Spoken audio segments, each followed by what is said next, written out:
உதயநிதி வந்தார்.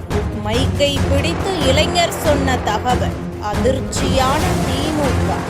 தமிழகத்தில் டிட்வா புயலின் காரணமாக கடந்த 2 நாட்களாக சென்னை, செங்கல்பட்டு உள்ளிட்ட மாவட்டத்தில் தொடர் மழை பெய்து வருகிறது. இந்நிலையில் சென்னையில் பெய்த மழையினால் சாலையில் தண்ணீர் வடியாமல் தேங்கி நிற்கும் நிலை உருவானது. ஒவ்வொரு ஆண்டும் தமிழக அரசு மழைக்கு தயாராக இருப்பதாக தெரிவிக்கும் நிலையில் கடந்த 2 நாட்களாக பெய்த மழையினால் சாலையில் தண்ணீர் தேங்கி நின்றது. சென்னை வியாசர்பாடி பகுதியில் சாலையில் தேங்கியிருக்கும் மழைநீர் வடியாத நிலையில் நமது TN News 24 சேனல் சார்பாக மக்களிடம் கருத்து கேட்க சென்றபோது இளைஞர் ஒருவர் பேசிய வீடியோ வைரலாகி வருகிறது. ஆண்டுதோறும் பெய்யும் சாதாரண மழைக்கு இங்கே இப்படி மழைநீர் தேங்கி இருக்கிறதே. காலையில் கூட துணை முதலமைச்சர் பார்வையிட வந்தார். ஆனால் பாலத்தின் மேலே நின்று பார்வையிட்டு சென்றார். அதை தவிர மக்களிடம் வந்து குறைகள் கேட்கவில்லை. உணவு இருக்கா, மக்கள் எப்படி இருக்கிறார்கள் என்று யாரும் பார்க்கவில்லை என பேசி 4000 கோடி கணக்கு என்னதான் ஆச்சு, மக்களிடம் வாக்கு கேட்க வரும்போது பதிலடி இருக்கு என பேசியிருக்கிறார். இது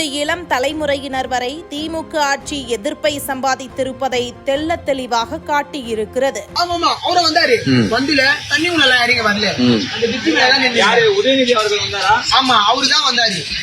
துணை முதல்வர்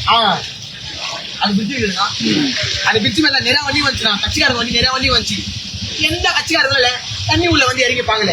தண்ணி உள்ள வந்து இறங்கி பார்த்தாதான் மக்கள் எவ்வளவு கஷ்டப்படுறாங்க. தண்ணி உள்ளதான் இறங்கி பாக்கல. அங்க இருந்தாச்சு மக்கள் எப்படி இருக்காங்க, ஏதா இருக்காங்க ஒரு கேள்வி கேட்டீங்களா? இல்ல மக்கள் சோறு இல்லாம, சோறு தண்ணி இல்லாம கஷ்டப்படுறாங்களே, ஒரு வேளை சோறு கொடுத்தீங்களா? என்ன பண்ணிட்டாங்க? எதுவுமே பண்ணல. ஒரு ஆளு நான் இப்ப என்ன தெரியுமாண்ணா, அவ்வளவு பணம் கோடி கோடியா சம்பாதிக்கிறோம், கோடி கோடியா வச்சிருக்கோம். இந்த தண்ணியில காலு வச்சு நடந்து வர முடியாது அவங்களால. அந்த பிரிட்ஜி மேலே நிக்கிறீங்க. ஏன்னா பிரிட்ஜி மேல தண்ணி ஏறாது, அதனால பிரிட்ஜி மேலே நிக்கிறாங்க. ஏன் கொஞ்சம் இறங்கி வந்தா என்னன்னா ஓட்டு மட்டும் தேவைப்படுது. சொல்லி பாருங்க, நான் இது வந்து பாலிடிக்ஸ் இதுல இழுக்க வேணாம்னு நினைச்சேன். நீங்களே சொல்றீங்க, சொல்றேன். ஓட்டுக்கு வண்டி வரீங்க எப்படின்னா கஷ்டப்பட்டு செருப்பாடி வாங்கினா கூட பரவாயில்லன்ட்டு ஓட்டுக்கு ஏதோ வண்டிங்க. ஏன் மக்கள் இந்த மாதிரி இருக்காங்களே, உங்களுக்கு எதனா உதவி தேவையா அப்படின்னு ஒரு நாள் வரீங்களா? ஒரு நாள் வரீங்களா சொல்லுங்க. யாருமே வருது இல்லை அப்படின்னா உங்களுக்கு அந்த மக்கள் மேல அப்படி காண்டு ஓட்டுக்கு வண்டி வரீங்க. ஆனா உண்மையை சொல்ல போனா மக்கள் மேலேயும் தப்பு இருக்குண்ணா. ஆனா காசு வாங்கிட்டு ஓட்டு போறாங்க தப்பி. அதை அவங்க மக்கள் அதை ஒண்டி மாத்திக்கிறாங்கனால சத்தியமா நம்ம இந்தியால எங்கேயோ போயிருக்கு, சத்தியமா போயிடும். காசு வாங்காம ஓட்டு போடுவோம். அதுதான் என்ன பண்றது. அவங்க இவங்க குத்து பழகிட்டாங்க, அவங்களும் வாங்கி பழகிட்டாங்க. என்ன பண்ண முடியும்? ஒன்றையும் பண்ண முடியாது. எதனால அந்த ஓட்டு குத்து போடுறாங்க? காசு கொடுத்தாங்க ஓட்டு போடுவாங்கப்பா. அதனாலதான் அரசியல்வாதிகள் காசு கொடுக்குறாங்க. நீங்க அப்பத்துல இருந்தே காசு கொடுக்காம நீங்க ஒரு இதுவா பண்ணிருந்தீங்கன்னா நல்லது. அவங்களுக்கு காசு கொடுக்காம அவங்களுக்கு தாவிகளை செஞ்சிருந்தீங்கன்னா அந்த காசு உங்களுக்கு வாங்கிருப்பாங்க? வாங்க மாட்டாங்க. ஏன்னா நம்மளுக்கு எது காசு, அவங்க நம்ம நல்லது செய்யறாங்களே.